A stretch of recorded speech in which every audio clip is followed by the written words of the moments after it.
আমাদের এখানে আইনি প্রোটোকল মেনটেন করেই হাইকোর্টের অর্ডারেই আমরা এই জায়গাটা থেকে আন্দোলনটা উঠাচ্ছি।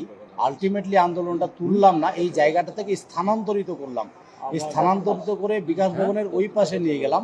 সেক্ষেত্রে আমাদের বক্তব্য হচ্ছে 200 জনের যে প্রোটোকল মেনটেন করা হয়েছে সেইটা মেনটেন করেই আইনকে সম্মান জানিয়েই আমরা আমাদের গণতান্ত্রিক যে লড়াই বা আন্দোলন বা মিছিল বা অবস্থান বিক্ষোভ এটা আমরা চালিয়ে যাব।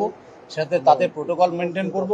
এর আগে আমরা শিক্ষামন্ত্রীকে মেল করেছিলাম, চিঠি দিয়ে জানিয়েছিলাম যে আমরা দেখা করতে চাই, আমরা আলোচনায় বসতে চাই। তারপরে আমরা হার্ড কপি দিয়েছিলাম লিখিত, সেটা রিসিভ কপিও আছে। তারপরেও আমরা এখনও রেসপন্স পাইনি।